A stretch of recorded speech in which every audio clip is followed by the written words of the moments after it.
بڑے ہی احترام سے میں یہ کہوں گا کہ آپ نے بھی کچھ الفاظ استعمال کیے ہیں، لیکن عام طور پہ ہمارے کچھ جو سینئر سیاستدان ہیں جن کی میں بہت عزت کرتا ہوں، میرے ان کے ساتھ بڑی نیاز مندی ہے، تو میں بہت ہی احترام کے ساتھ یہ گزارش کروں گا کہ ایک لفظ استعمال کیا کرتے ہیں وہ جلسے میں، تقریروں میں، وہ لفظ جو ہے میرا خیال ہے وہ نہیں استعمال ہونا چاہیے۔ ذرا سنیں وہ لفظ کیا ہے، فضل الرحمان صاحب کیا لفظ استعمال کرتے ہیں۔ عمران خان اپنے حدود میں رہو، ہم زمین اتنی گرم کر دیں گے آپ کے لیے، ہم فضا کو اتنی گرم کر دیں گے کہ تمہاری یہ چھوٹی چھوٹی تتلیاں ان کے پر نہیں برداشت کر سکیں گے اس فضا کی گرمی کو۔ حدود میں رہو۔ اچھا، یہ تتلیوں کا جو لفظ ہے یہ شاید استعمال کیا گیا ان خواتین کے لیے جو شاید کچھ کیپ پہن کے یا کچھ جھنڈا اٹھا کے آ جاتی ہیں جلسے میں، نعرے لگا رہی ہوتی ہیں، تو اس پر اعتراض جو ہے وہ صرف مولانا فضل الرحمان صاحب کو اعتراض نہیں ہے، یہ انہوں نے تو تتلی کا لفظ استعمال کیا ہے، نواز شریف صاحب بھی اس پہ اعتراض کر چکے ہیں، لیکن ذرا بہت ہی مہذب انداز میں، لیکن کیا اعتراض ہے وہ بھی سن لیں۔ دیکھیں ہماری بہنیں کتنے آرام سے جلسہ سن رہی ہیں، کوئی ڈھول کی تھاپ پہ ناچ گانا یہاں نہیں ہو رہا۔ میری بات سمجھ گئے آپ یا نہیں سمجھے؟ ہمارے جلسے ہوتے ہیں، وہاں خواتین بھی ہوتی لیکن پرامن بیٹھتی ہیں، خواتین آتی ہیں، جلسہ سنتی ہیں اور پرامن بیٹھتی ہیں، اور کوئی وہاں پہ یہ دھمال یا کوئی اپنا ناچ گانا نہیں ہوتا۔ یہ پاکستان کا کلچر نہیں ہے۔ اچھا، یہ ویسے جو دھمال ہے، سیر کامران صاحبہ یا وہ کیا کہتے ہیں اس کو، ملنگوں کے سٹائل میں دھمال تو بہت سی میں دیکھتا ہوں، عرس ہوتا ہے جو اس پہ بھی لوگ ڈالتے ہیں، اور پیپلز پارٹی اور تحریک انصاف دو جماعتیں ہیں، ان کے جلسے جلوسوں میں ہم دیکھتے ہیں کہ گیت بھی چل رہے ہوتے ہیں اور رقص بھی ہو رہا ہوتا ہے، لیکن وہ اس طرح کا رقص نہیں ہے جس طرح کا رقص سمجھا جا رہا ہے۔ تو یہ جو خواتین اگر کسی جلسے میں آ کے نعرہ لگا دیتی ہیں یا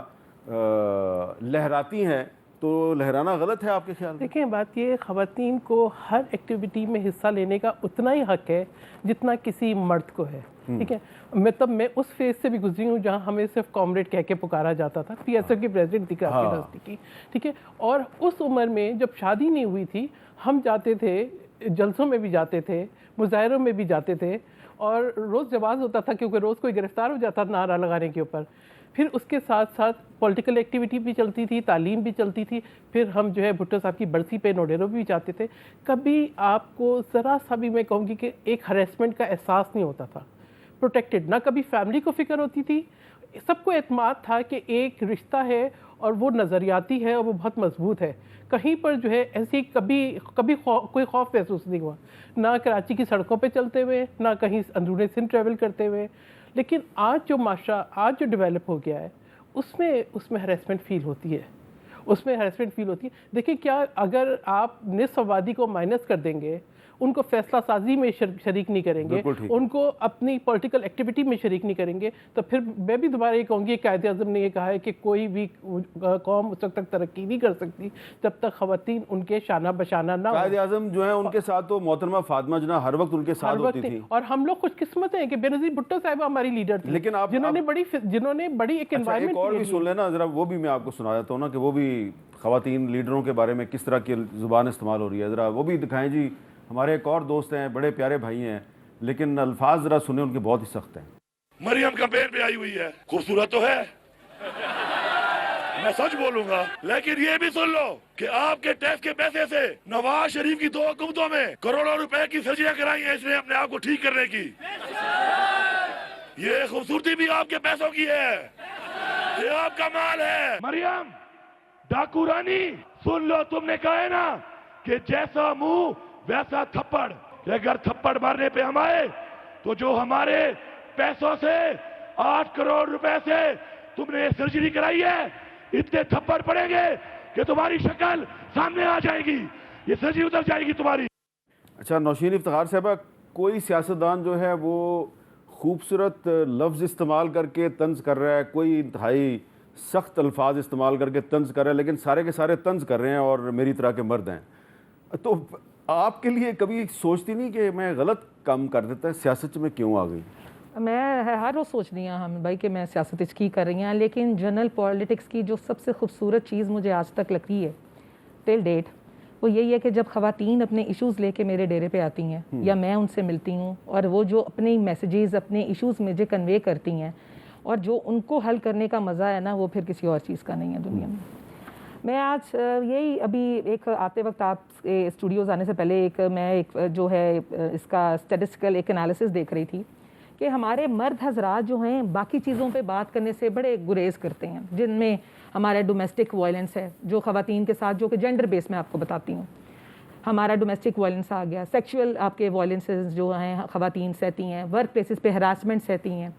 جو آنر کلنگ کے نام پہ خواتین جن کی ڈیتھس ہو رہی ہیں، آپ کو پتہ ہے کہ وہ جو رجسٹر خالی جو کہ شاید پولیس اسٹیشنز تک جاتی ہیں ان کی تعداد 30,000 سے زیادہ ہے ہر سال، اس کے اوپر کبھی کوئی بات نہیں کرتا۔ ابھی ایک ملتان کی ہماری ایک بیٹی سیدہ سعدیہ جس کو بروٹلی جو ہے اس کے ہسبینڈ نے جو ہے مرڈر کر دیا اس کو، اور گھریلو میرے خاص سے لڑائیوں کے بعد وہ اس کے اوپر 2-3 دن میڈیا میں بات اٹھائی گئی، تیسرے دن اس کے اوپر خاموشی ہو گئی، اور کتنے پارلیمنٹیرینز تھے مرد جنہوں نے اس کو سپورٹ کیا یا اس کو کنڈیم کیا یا اس کے ساتھ کھڑے ہوئے آ کے اسمبلی میں بولے، نو ون آف دیم۔ افسوس یہ ہوتا ہے کہ آپ کو